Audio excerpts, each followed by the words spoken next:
Assalamualaikum warahmatullahi wabarakatuh. Nabung uang buat ke Mekah, nabungnya di bank syariah. Jawab salam dong biar berkah. Kurang kompak sekali lagi ah. Assalamualaikum warahmatullahi wabarakatuh. Alhamdulillahilladzi ja'ala lana dinan kamilan syamilan. Asyhadu an la ilaha illallah wa asyhadu anna Muhammadan abduhu wa rasuluh. Allahumma salli wa sallim wa barik ala sayyidina Muhammadin wa ala alihi wa sahbihi ajma'in. Amma ba'd. Dewan juri yang budiman, hadirin wal hadirat kaum muslimin wal muslimat, terutama warga Bandung yang ngangenin ini, yang insya Allah dirahmati Allah. Amin ya Allah ya Rabbal Alamin. Puji syukur alhamdulillah kita panjatkan kehadirat Allah subhanahu wa ta'ala, zat yang maha gawal dan yang maha mengatur atas segala nikmatnya, termasuk nikmat kita bisa berkumpul di sini di majlis yang insya Allah diberkahi Allah. Amin ya Allah ya Rabbal Alamin. Salawat dan salam mari kita sampaikan kepada Nabi kita tercinta, Baginda Muhammad sallallahu alaihi wasallam. Ata syamsun, ata badrun, ata nurun fauqa nuri, ata iksiru wa ghali, ata misbahus suduri.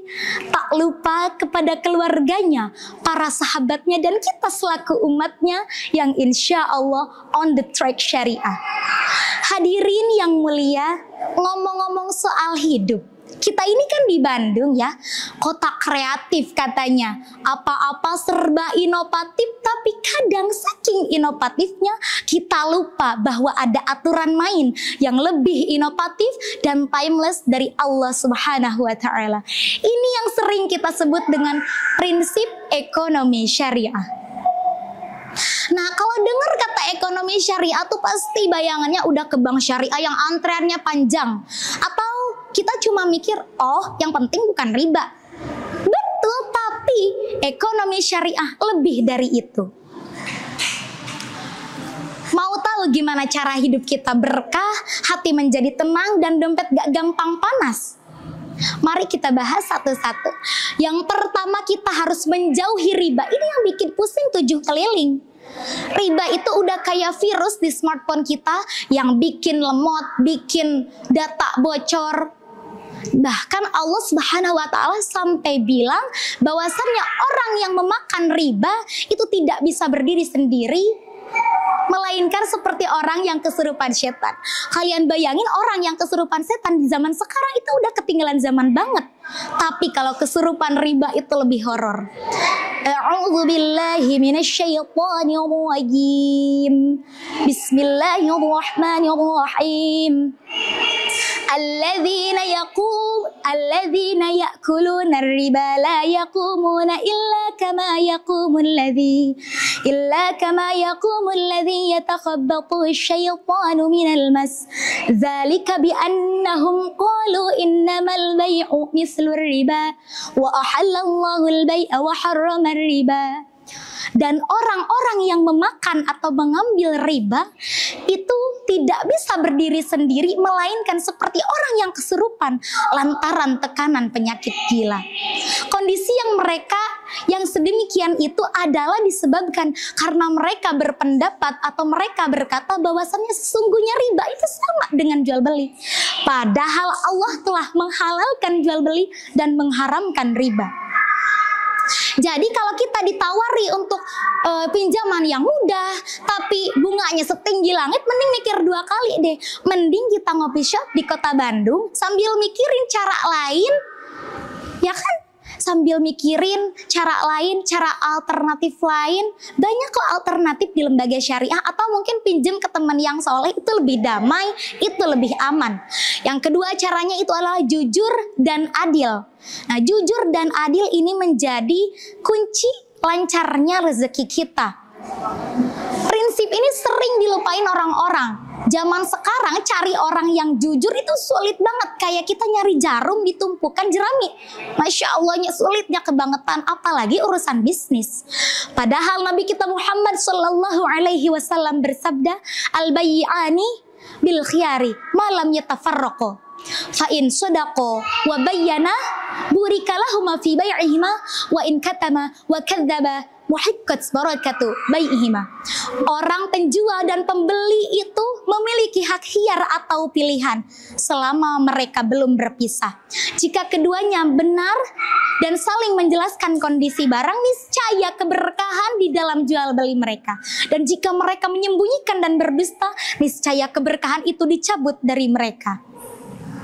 Jadi kalau misalkan kita jual online, jangan pakai filter yang bikin barangnya jadi mulus, jadi kinclong padahal aslinya burik. Nanti pembeli jadi kecewa, keberkahan juga bakal dicabut. Jangan salahin kalau misalkan kita yang pakai filter, terus kita jadi mulus, yang tadinya bulik, terus yang tadinya buluk, terus si doi ketipu karena kita. Jangan salahin kita, karena suruh siapa mendang fisik, ya kan? Nah, apalagi nih pembeli itu jangan sampai kita nawarnya kebangetan banget sampai penjual bisa ngelus dada. Harus diingat bahwasannya keberkahan itu datang dari kejujuran. Biar kita sama-sama senyum, bukan sama-sama manyun. Yang ketiga caranya adalah dengan bersedekah. Sedekah itu menjadi investasi yang paling cuan banget di akhirat, percaya deh. Ekonomi syariah itu nggak jadi membuat kita kaya sendiri, tapi memikirkan orang lain juga. Itu yang beda dari dia itu. Ekonomi syariah itu mikirin orang lain. Di dalam harta kita terdapat hak orang lain, sebagaimana firman Allah, wa fi amwalihim haqqul lis-sa'ili wal mahrum.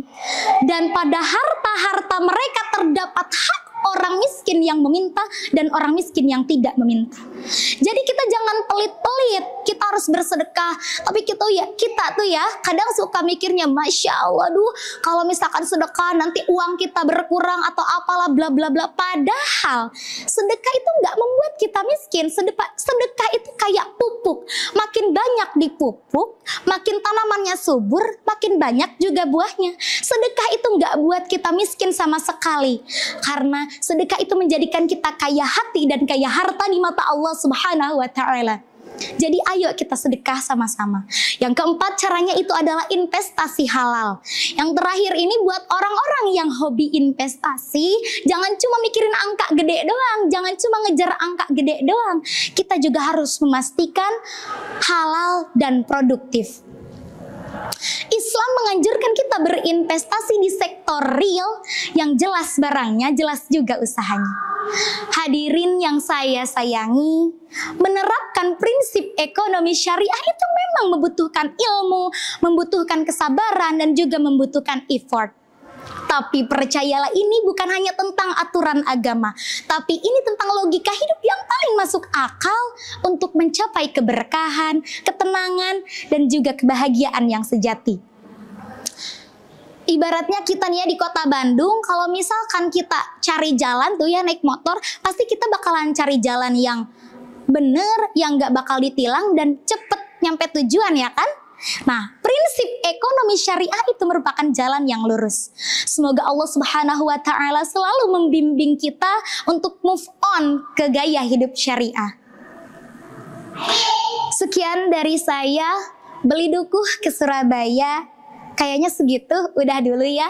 Wabillahi taufiq wal hidayah, waridha wal inayah. Wassalamualaikum warahmatullahi wabarakatuh.